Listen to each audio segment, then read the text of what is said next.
माँ का अंतिम पत्र सुबह के 10 बजे थे। 70 वर्षीय विमला जी 2 रोटियां और चाय लेकर अभी बैठी ही थी कि पड़ोसन आ गई। कैसी तबीयत है विमला बहन? तो विमला जी बोली, तबीयत का क्या है बहन, अब तो उम्र ही ऐसी है, जब तक जिंदगी है बीमारियां तो साय की तरह चिपकी ही रहेंगी। विमला शहर में अपने बेटे बहू के पास क्यों नहीं चली जाती? भरा पूरा परिवार छोड़कर यहाँ अकेले रहने में क्या मजा है? तेरा बेटा तो अफसर है, तुझे खूब ठाट से रखेगा। अरे बहन, गांव में मुझे कोई कष्ट थोड़ी है, सुबह सुबह 4 रोटियां सेक कर रख देती हूँ, सारा दिन आराम से कट जाता है। कोई सर दर्द नहीं, कोई परेशानी नहीं, बस एक ही उलझन है कि बैठे बैठे यह पहाड़ सा दिन कटने को नहीं आता। बैठे बैठे थक जाती हूँ तो लेट जाती हूँ, दिन भर यही सब चलता रहता है। फिर पड़ोसन सहानुभूति जताते हुए विमला जी के साथ खाट पर बैठ गई और बोली, हाँ विमला, जीवन की सबसे बड़ी उलझन तो यही है, जवानी में इंसान के पास इतना काम होता है कि वक्त नहीं मिलता, और बुढ़ापे में काम कुछ नहीं होता, वक्त ही वक्त रह जाता है। बेटा बहू अपनी दुनिया में रम जाते हैं और बूढ़े माँ बाप बैठकर बस मौत का इंतजार किया करते हैं, और उनमें से अगर एक भगवान को प्यारा हो जाए तो दूसरे का जीवन नर्क समान हो जाता है। अब देख, जब से मोहन भाई साहब गुजरे हैं, तेरे चेहरे की हंसी कहीं गायब हो गई है। ज्यादा नहीं तो कुछ दिन के लिए बेटे के घर घूम आओ, तेरा मन बदल जाएगा। हाँ बहन, सोचती तो मैं भी यही हूँ। कल अमन का फोन आया था, बता रहा था कि अगले हफ्ते आएगा, जब आएगा तो उसे कहूंगी कि मुझे अपने साथ ही ले चल। अमन अपनी माँ विमला जी से मिलने 4 दिनों बाद ही आ गया। बेटे को देखते ही बूढ़ी माँ की बांह खिल उठी। अम्मा झट से अपने बेटे के लिए खाना बनाने लगी। बेटे के आने की खुशी इतनी कि अम्मा बीमारी कमजोरी सब भूल गई और अमन की मनपसंद पूरी भाजी बनाने लगी। लेकिन जब अम्मा भाजी बनाने लगी तो आंखें कमजोर होने के कारण मालूम ही ना पड़ा कि कितना पानी डाल दिया। पूरियां बनाई तो कहीं से मोटी कहीं से पतली, और कांपते हाथों से जैसे ही तेल में तलने लगी तो तेल के छींटे हाथों पर आ गिरे और छाले पर गए। थोड़ा ठंडा पानी डालकर अमन ने माँ के हाथों को कुछ आराम दिया तो अम्मा अपराध भाव से बोली, क्या करूं बेटा, बुढ़ापे में हाथ पाँव तो ठीक से काम नहीं कर पाते, अब तो आंखें भी धीरे धीरे जवाब देने लगी है। अपने लिए तो जैसे तैसे 2 रोटी बनाकर गुजारा कर लेती हूँ, पर तेरे खाने लायक खाना तो मैं ना बना सकी। तो अमन बोला, क्या अम्मा, अच्छा भला तो बनाया है, कितने समय बाद तुम्हारे हाथ से पूरी भाजी खाई है, ही आ गया अम्मा का दिल रखने के लिए, अमन ने कहा, और आधा अधूरा पेट भरकर उठ गया। फिर मन ही मन उसने तय कर लिया कि अब वह अपनी अम्मा को इस हालत में अकेला नहीं छोड़ सकता। ऐसा सोचते हुए उसने अम्मा को अपने साथ चलने को कहा तो अम्मा उसे मना ना कर पाई, और दूसरे ही दिन गांव वालों को अलविदा कहते हुए विमला जी बड़े शौक से अपने बेटे के साथ शहर चली आई। बेटा बहू और पोता पोती के साथ बुढ़ापा सुख से कटेगा, यह सोच सोचकर विमला जी स्वयं को भाग्यशाली महसूस कर रही थी। लेकिन जैसे ही विमला जी बेटे के घर पहुंची, उन्हें इस बात का जल्दी ही एहसास हो गया कि उन्होंने शहर आकर बहुत बड़ी गलती कर दी है। उन्हें देखते ही उनकी बहू स्वाति का तो मुंह ही उतर गया। बड़े ही अनमने ढंग से उसने उनके पाँव छुए। पोता पोती से मिलने का जोश भी वही खत्म हो गया जब दोनों ने आकर नमस्ते की औपचारिकता पूरी की और बिना कोई बात किए तुरंत खिसक गए अपने बेटे के घर में। ऐसा रूखा स्वागत पाकर विमला जी हक्की बक्की खड़ी रह गई। उसी समय बह की जोरदार आवाज सुनकर कांप सी गई। बह काम वाली बाई से कह रही थी, पीछे वाले छोटे कमरे में से सारा कबाड़ का सामान बाहर निकाल दो और साफ सफाई करके अम्मा के लिए पलंग बिछा दो, बाथरूम पास में ही है तो अम्मा को तकलीफ नहीं होगी। फिर सोफे की तरफ इशारा करते हुए अम्मा से कहा, यहाँ बैठ जाओ अम्मा, चाय पियोगी है? ऐरान बरानपुर संगीत देखते हुए बोली, कोई नजर नहीं आ रहा, सब लोग कहाँ गए? तो बाई ने बताया, साहब का तो पता नहीं, पर स्वाति मेम साहब तो अपनी सहेली के यहाँ किटी पार्टी में गई है और बच्चे दोस्तों के साथ बाहर निकल गए हैं।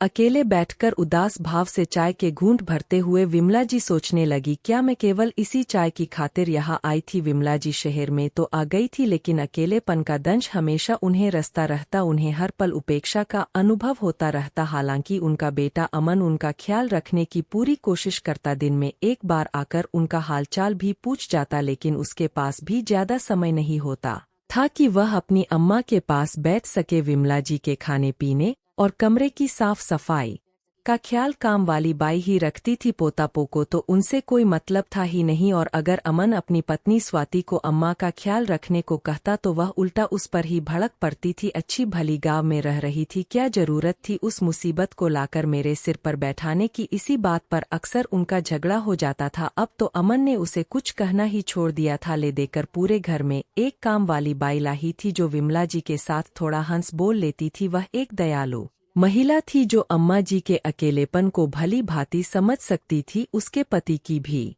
मृत्यु हो चुकी थी और अपने बच्चों का पेट पालने के लिए वह यहाँ नौकरी कर रही थी। काम करते हुए भी कभी अपना हालचाल बांट लेती थी तो कभी अम्मा जी का हालचाल सुन लेती थी। उसके साथ अम्मा जी का भी दिल लगा रहता था, लेकिन स्वाति को उनकी यह बात भी पसंद नहीं थी। अक्सर नाक भों सिकोड़ती हुई ऊंची आवाज में उन्हें सुनाती, जैसा स्टैंडर्ड है वैसे ही लोगों के साथ ही तो बातें करेंगी। बातें करने के लिए अब काम वाली बाई ही मिली थी। इन्हें ना जाने कहाँ से लाकर इस गवार को यहाँ बिठा दिया है। बहू की यह बातें अम्मा के दिल में तीर सी चुप था, लेकिन फिर भी अपमान के कड़वे घूंट को चुप करके पी जाती, किसी से कुछ ना कहती। एक दिन जब शीला काम पर नहीं आई तो अम्मा बेचैन हो उठी। आखिर उसके अलावा और कौन था उनके पास हंसने बती आने वाला। वह दिन अम्मा ने बड़ी मुश्किल से गुजारा। जब अगले दिन शीला काम पर आई तो अम्मा ने न आने का कारण पूछा। अम्मा के पूछते ही उसकी आंखों से आंसू छलकने लगे और रोते हुए बोली, कल मेरे बच्चे को गंभीर चोट आ गई तो अस्पताल में दाखिल करवाया था। डॉक्टर ने बहुत खर्चा बता दिया है, इतना तो मेरे पास है भी नहीं, समझ नहीं आता क्या करूं। उसकी बात सुनकर अम्मा को उस पर दया आ गई। अगले दिन सुबह जब उनका बेटा अमन ऑफिस जाने से पहले उनसे मिलने आया तो अम्मा ने बाई की मदद करने के लिए उससे कुछ पैसे मांगे। तो अमन बोला, अम्मा मुझे ऑफिस के लिए देर हो रही है, स्वाति से कह देता हूँ, वह आपको पैसे दे देगी। इतना कहकर अमन चला गया। अभी थोड़ी ही देर हुई थी कि उनकी बहू स्वाति पैर पटक हुए कमरे में आ गई। क्यों अम्मा, हमने कौन सी कमी छोड़ दी थी जो आपको पैसों की जरूरत आन पड़ी। लेकिन जैसे ही अम्मा ने काम वाली बाई की बात की तो स्वाति भड़क पड़ी। हाँ, बड़ी जायदाद छोड़ कर गए हैं बाबूजी हम लोगों के लिए, जो अब काम वाली बाई पर लुटाने बाकी रह गई थी। और वैसे भी काम वाली बाई हर महीने अपनी तनख्वाह लेती है, उससे ज्यादा मैं किसी को 1 रुपया भी फालतू नहीं देने दूंगी। और अम्मा आप कान खोल कर सुन लीजिए, अपने काम से मतलब रखा कीजिए, नहीं तो अच्छा नहीं होगा। इस बात पर स्वाति ने अपनी बाई शीला को भी खूब फटकार लगाई। बहू का यह रूप देखकर अम्मा तो जैसे पत्थर की तरह जड़ होकर अपनी कुर्सी पर बैठी रह गई। अम्मा जब से आई थी तब से स्वाति की आंखों में खटक रही थी। अक्सर वह अपने पति से भी कहती थी कि अम्मा को यहाँ पर अच्छा नहीं लगता, यही ठीक होगा कि आप उन्हें गांव वापस छोड़ दो ताकि वह वहाँ अपने हम उम्र लोगों के साथ समय बिता सके। लेकिन अमन अपनी माँ को छोड़ना नहीं चाहता था। एक दिन जब अमन अपने ऑफिस से लौटा तो स्वाति को नोटों की गड्डी देते हुए बोला, स्वाति यह संभाल कर रख लो, पूरे लाख रप है। स्वाति ने अपनी अलमारी में वह पैसे रखे और अलमारी को बिना ताला लगाए चली गई। अगले ही दिन घर में जैसे हंगामा सा हो गया। जब अमन ने अपनी पत्नी से पैसे मांगे तो स्वाति बोली, मैंने तो पैसे अलमारी में ही रखे थे, लेकिन अब मुझे वो पैसे मिल नहीं रहे हैं। फिर अमन बोला, अरे तुमने कहीं और रखे होंगे, जरा ध्यान से देखो, आखिर पैसे गए तो गए कहाँ। तो स्वाति ने तिरछी नजर से अम्मा की ओर देखते हुए कहा, बच्चे तो पैसे उठाने से रहे, अब हम दोनों के अलावा तो एक ही जन बचता है इस घर में जो पैसे उठा सकता है। और वैसे भी कुछ दिनों पहले तुम्हारी अम्मा शीला को देने के लिए तुमसे पैसे भी मांग रही थी। मुझे तो लगता है कि स्वाति की यह बातें सुनकर अमन को बहुत गुस्सा आया और चिल्लाते हुए बोला, स्वाति तुम अपनी हद पार कर रही हो, तुम मेरी माँ के बारे में ऐसा सोच भी कैसे सकती हो। माँ भला अपने ही घर में पैसों की चोरी क्यों करने लगी, और वैसे भी मेरा सब कुछ उनका ही है। अमन बहुत परेशान था कि आखिर पैसे गायब कहाँ हो सकते हैं। दोनों ने पूरा घर छान मारा लेकिन पैसे कहीं नहीं मिले। तभी स्वाति बोली, अमन एक बार मेरी बात मानो और अपनी अम्मा के कमरे की तलाशी लो, मुझे तो लगता है कि पैसे वहीं से मिलेंगे। अगर तुम तलाशी नहीं लेते तो मैं लूंगी, लेकिन चोर बचकर नहीं जाएगा। इतना कहते हुए स्वाति अम्मा जी के कमरे में घुस गई तो अम्मा बोली, बहू यह तुम क्या कर रही हो, मेरा यह सारा सामान वहाँ क्यों फेंक रही हो। तो स्वाति ने कहा, अम्मा जी आज तो दूध का दूध और पानी का पानी हो जाने दो। ऐसा कहते हुए स्वाति ने अम्मा का संदूक खोला और सारे कपड़े जमीन पर फेंक दिए। उसी समय नोटों की 2 गड्डियां भी निकल आई। यह देखते ही अमन चौंक गया और बखलाते हुए बोला, माँ मैं सपने में भी नहीं सोच सकता था कि तुम यह हरकत करोगी। अगर पैसों की इतनी ही जरूरत थी तो मुझे बोल दिया होता। फिर स्वाति बोली, यह क्या, यहाँ तो केवल 1 लाख रुपए पड़े हैं। मुझे लगता है बाकी का 1 लाख काम वाली को दे चुकी है तुम्हारी माँ। तभी शीला बोली, नहीं मेम साहब, हम गरीब जरूर है लेकिन चोर नहीं। उसके लाख कहने पर भी स्वाति नहीं मानी और उसे काम से निकाल दिया। अमन अपनी नजरें झुकाए ऑफिस के लिए निकल गया और बूज अम्मा मन ही मन रोती रही। खुद से आंख मिलाने में भी उसे शर्म आ रही थी और फिर सोचने लगी, इतना बड़ा कलंक आज बहू ने मेरे माथे पर लगा दिया, और मेरा वह बेटा जिसे पाल पोस कर बड़ा करने में मैंने अपनी सारी जिंदगी लगा दी, उस बेटे ने मुझ पर लगा चोरी का इल्जाम भी चुपचाप स्वीकार कर लिया। बूढ़ी माँ की आत्मा चीख उठी थी, दिल में तूफान उठ रहा था लेकिन से वह बिल्कुल चुप थी। कभी कभी अमन के भी दिमाग में आता कि उसकी माँ ऐसा नहीं कर सकती। वह अपनी पत्नी को भी यह बात समझाना चाहता था। एक आध बार उसने स्वाति से दबी आवाज में इस बारे में बात भी की लेकिन स्वाति कहाँ मानने वाली थी। फिर एक दिन स्वाति ने कहा, अमन बुरा ना मानो तो एक बात कहूँ, अब मेरा तुम्हारी माँ के साथ गुजारा नहीं है। मैं तो कहती हूँ कि तुम उन्हें गाँव वापस छोड़ आओ ताकि वह भी खुश रहे और हम लोग भी। फिर अमन बोला, स्वाति तुम पागल हो गई हो क्या? गाँव में मुझे सब बड़े अफसर के नाम से जानते हैं और अगर मैं अपनी बूढ़ी माँ को ऐसी हालत में गाँव में अकेले छोड़कर आऊँगा तो मेरी कितनी बदनामी होगी। सब मुझ पर थू थू करेंगे और वैसे भी माँ की जो हालत है उन्हें अकेले छोड़ना बिल्कुल भी ठीक नहीं होगा। फिर स्वाति ने कहा, तो ठीक है, गाँव में नहीं छोड़ सकते तो अम्मा को वृद्धाश्रम छोड़ आओ, लेकिन अब मैं उनके साथ नहीं रह सकती। उनके साथ रहकर हमारे बच्चों पर क्या असर पड़ेगा? बस फिर क्या था, अगले दिन अमन अपनी माँ के कपड़े पैक करता हुआ बोला, माँ मेरी एक वृद्ध आश्रम में बात हो चुकी है, कल सुबह मैं आपको वृद्ध आश्रम में छोड़ आऊँगा, अब आप वृद्धाश्रम में ही रहेंगी। अमन ने देखा तो अम्मा की आंखें रो रो लाल हो चुकी थी और केवल इतना ही बोलती जा रही थी, बेटा मुझे नहीं पता कि तेरे पैसे मेरे संदूक में कैसे आ गए। वृद्ध आश्रम जाते समय पूरा रास्ता अम्मा बस यही बोलती रही कि बेटा मेरी कोई गलती नहीं है, वृद्ध आश्रम नहीं जाना चाहती, मैं घर के किसी कोने में ही रहूंगी, किसी से कुछ नहीं कहूंगी।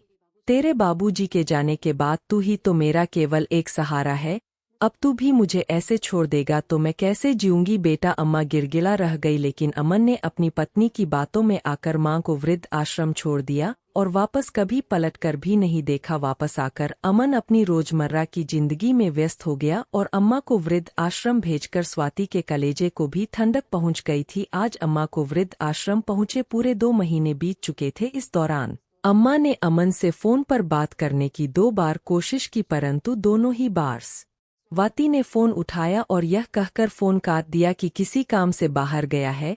आज ऑफिस जाने को अमन तैयार ही हुआ था कि तभी उसके पास फोन आया, मिस्टर अमन आपकी माताजी की मृत्यु हो चुकी है।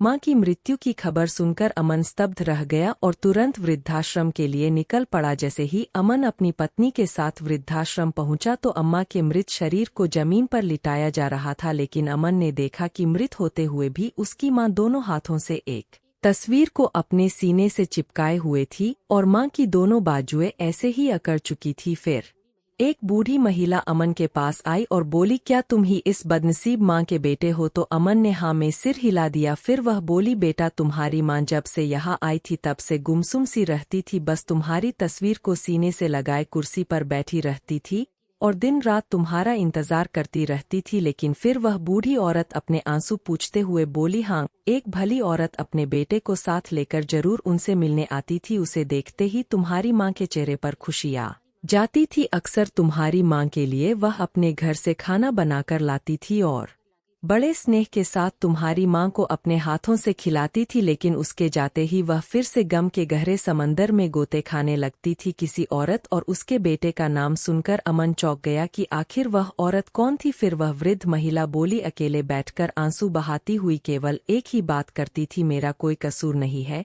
मेरी कोई गलती नहीं है। कल रात को भी वह इसी तरह बैठी थी और जब मैं सुबह उठी तब भी वह ऐसे ही बैठी हुई थी। जैसे ही मैंने जाकर तुम्हारी माँ को थोड़ा हिलाया डला या तो उसी समय तुम्हारी माँ कुर्सी से नीचे गिर गई। मैंने वृद्ध आश्रम के संचालक को सूचना दी तो डॉक्टर को बुलवाया गया। जांच करवाई तो पता चला कि तुम्हारी माँ इस दुनिया को छोड़कर जा चुकी थी। तभी उस वृद्ध महिला ने अमन को एक चिट्ठी पकड़ाई और बोली, बेटा यह पत्र तुम्हारी माँ ने तुम्हारे लिए लिखा था। इसमें तुम्हारी माँ ने अपनी आखिरी इच्छा व्यक्त की है। अमन अपनी अम्मा का लिखा आखिरी पत्र पढ़ने लगा, लेकिन उस पत्र में जो कुछ लिखा था पढ़ते ही अमन को एक गहरा झटका लगा। एक और उसे अपनी माँ के साथ किए गए व्यवहार पर शर्मा रही थी, तो दूसरी ओर उसकी आंखें अंगारे उगलने लगी थी। वह पत्र पढ़कर अमन अपनी मां की मृतदेह से लिपटकर जोर जोर से रोने लगा और चिल्लाने लगा, अम्मा मुझे माफ कर दो, मुझसे बहुत बड़ी गलती हो गई। मैंने कभी आपकी बात नहीं सुनी, कभी आपको समय नहीं दिया, और आज मुझे समझ में आ गया कि मैंने अपनी जिंदगी की सबसे बड़ी भूल कर दी। उसके बाद अम्मा के मृत शरीर को अंतिम संस्कार के लिए लेकर जाया गया। बड़े दुखी मन से अमन ने अपनी मां का अंतिम संस्कार किया और लगातार आंसू बहाते हुए अपने घर को लौट आया। अमन की पत्नी को यह समझ नहीं आ रहा था कि आखिर पत्र पढ़ते ही अचानक अमन को क्या हो गया था, वह ऐसा व्यवहार क्यों करने लगा था। स्वाति ने अमन के आंसू पहुँचते हुए कहा, अमन खुद को संभालो, मरकर कोई वापस नहीं आता और इस सच को बदला नहीं जा सकता। तभी अमन गुस्से से स्वाति को देखने लगा और उसका हाथ लगते हुए बोला, जानता हूं कि मेरी माँ इस दुनिया में नहीं रही और मैं चाह कर भी उनसे नहीं मिल सकता, लेकिन जब वह इस दुनिया में थी उन्हें मेरे साथ की जरूरत थी। वह मुझसे बातें करना चाहती थी, तब भी उन्हें समय नहीं दे पाया, और यह सब केवल तुम्हारे कारण ही हुआ। तुमने मेरी माँ के खिलाफ ऐसी साजिश रची और मेरी माँ के प्रति मेरे मन में इतना जहर खोल दिया कि ना चाहते हुए भी मैंने उन्हें खुद से दूर कर दिया। अपने अंतिम समय तक वह बस एक ही बात कहती रही कि उनकी कोई गलती नहीं है, उनका कोई कसूर नहीं है, लेकिन मैंने उनकी एक बात नहीं सुनी। मैंने विश्वास किया तो सिर्फ तुम पर, और तुमने मुझे इतना बड़ा धोखा दिया। अमन के मुंह से यह बातें सुनकर स्वाति हैरान रह गई। उसी समय अमन ने स्वाति की मां को फोन लगाया और बोला, जल्दी से आइए और ले जाइए अपनी बेटी को, मुझे इसकी कोई जरूरत नहीं है। तभी स्वाति जोर से चिल्लाई, अमन तुम मेरे बारे में ऐसा कैसे बोल सकते हो और मेरे साथ ऐसा व्यवहार क्यों कर रहे हो, बताते क्यों नहीं। तभी अमन ने कहा, बस थोड़ी देर और अभी तुम्हें सब कुछ पता चल जाएगा। थोड़ी ही देर में स्वाति की मां अपने बेटा बहू को साथ लेकर तमतमाते हुए उसके घर पर आ गई। फिर उसकी मां गुस्से से बोली, आखिर तुमने मेरी बेटी को समझ क्या रखा है, तुम्हारी हिम्मत कैसे हुई उसके बारे में ऐसा बोलने की, क्या तुम्हें नहीं मालूम कि मैं क्या क्या कर सकती हूँ। उसी समय अमन चिल्लाया, जो आप लोगों के बस में हो आप वो करो, लेकिन अब यह औरत मेरे घर में नहीं रहेगी। आप जानते भी है कि आपकी बेटी ने क्या किया। अमन की गुस्से भरी जोरदार आवाज सुनकर स्वाति की मां थोड़ी शांत होते हुए बोली, लेकिन बेटा ऐसा भी क्या कर दिया स्वाति ने कि तुम उसे घर से ही निकाल रहे हो। सासू मां, अगर मेरी बात का इतना ही गुस्सा आ रहा है तो अपनी बेटी से ही क्यों नहीं पूछ लेती। तभी उन्होंने अपनी बेटी की ओर देखा, जो सबसे नजरें चुराकर इधर उधर देख रही थी। फिर अमन बोला, ठीक है, अगर यह नहीं बताती तो मैं बताता हूँ कि आखिर उसने क्या किया है।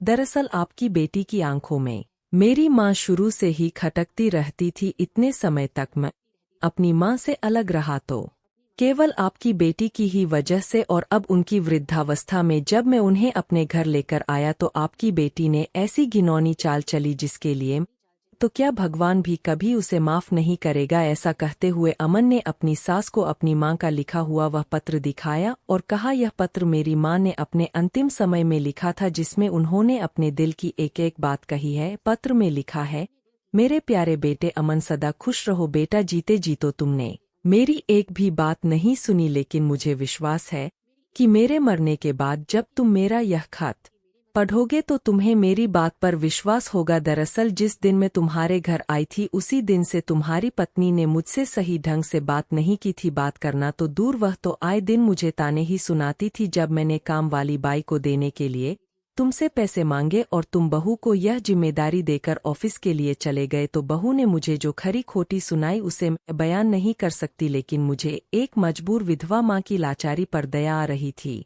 इसलिए मैंने उसे अपनी सोने की अंगूठी दे दी ताकि उसे बेचकर वह अपने बच्चे का इलाज करवा सके। लेकिन वह इतनी स्वाभिमानी महिला निकली कि मेरा कर्ज चुकाने के लिए उसने दिन रात मेहनत की और पैसे इकट्ठे किए। जैसे ही उसे पता चला कि तुम लोगों ने मुझे वृद्ध आश्रम में भेज दिया है, वह मेरा कर्ज चुकाने के लिए यहाँ तक चली आई। अरे वह तो मुझे अपने साथ अपने घर ले जाना चाहती थी, लेकिन मैंने ही यह कहकर मना कर दिया कि एक दिन मेरा बेटा अमन मुझे लेने जरूर आएगा। बेटा, जिस दिन तुम्हारे पैसे गायब हुए थे उससे एक दिन पहले तुम्हारे ऑफिस जाने के बाद स्वाति मेरे पास आई और कहने लगी, अम्मा यूं बैठे बैठे तो हड्डियां जाम हो जाएंगी, शरीर को थोड़ा चलाते रहना चाहिए। और ऐसा कहते हुए उसने शीला के साथ मुझे पार्क में टहलने के लिए भेज दिया। लेकिन इतना भी नहीं समझ पाई कि जो बहू मुझसे बात तक करने को तैयार नहीं थी, उसे आज मेरी इतनी चिंता कैसे होने लगी। वो मुझसे इतनी मीठी मीठी बातें क्यों कर रही थी। मुझे नहीं पता था कि बहू मेरे खिलाफ ऐसी चाल भी चल सकती है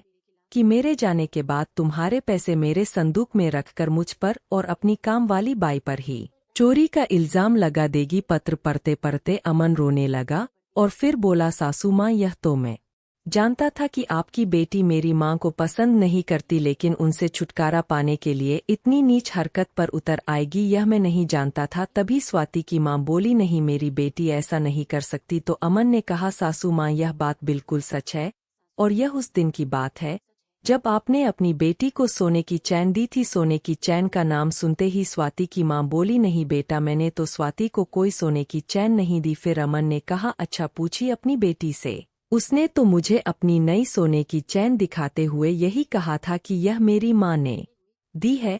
इतनी बात सुनते ही स्वाति के पसीने छूटने लगे। फिर अमन ने कहा, सच सच बताओ स्वाति, वह चैन तुमने उसी 1 लाख रुपए से खरीदी थी ना जो गायब हुए थे। यह सुनकर स्वाति के भाई भाभी बड़ी हैरानी से उसकी ओर देखने लगे। सबकी नजरें स्वाति पर थी न। स्वाति नजरें झुकाए चुपचाप खड़ी रही। फिर स्वाति की माँ आगे बढ़ी और गुस्से में उसके मुंह पर 2 जन्नाकेदार तमाचे दे मारे। फिर अमन ने कहा, मैं ही बेवकूफ था जो अपनी माँ की एक बात नहीं सुनी। मैं तो तुम्हारे प्यार में इतना अंधा हो चुका था कि मुझे और कुछ दिखाई ही नहीं दे रहा था। इतना भी नहीं सोच पाया कि अम्मा के 2 संदूक थे और तुम्हें कैसे पता चला कि उन्होंने किस संदूक में और कहाँ पैसे छिपाए हैं, जो संदूक खोलते ही तुमने पैसे निकाल दिए। फिर अमन ने पत्र पढ़ते हुए कहा कि मेरी माँ ने अपनी आखिरी इच्छा लिखते हुए कहा है कि उनका गांव वाला मकान काम वाली बाई शीला के नाम पर कर दिया जाए, ताकि अंतिम समय में उसने जो मेरी सेवा की है उसका कर्ज चुका सकूं। और अंत में उन्होंने लिखा है कि इस पत्र को लिखने का उद्देश्य किसी को गुनाहगार साबित करना नहीं था, बल्कि खुद को बेगुनाह साबित करना था। और वह चाहती है कि मैं अपने परिवार के साथ खुशी खुशी अपना जीवन बिताऊं, तभी उनकी आत्मा को शांति मिलेगी। यह सब पढ़ते पढ़ते अमन फूट फूट कर रोने लगा और यह कहते हुए जमीन पर बैठ गया कि अगर मैंने अपनी माँ को ना छोड़ा होता तो आज वह मेरे सामने सही सलामत होती। काश मैंने एक बार उनकी बात पर भरोसा किया होता। उसे ऐसे रोते देखकर स्वाति की माँ की आंखों में भी आंसू आ गए और बोली, ऐसी बेटी से अच्छा तो मेरी कोई बेटी ना ही होती। तभी उसका भाई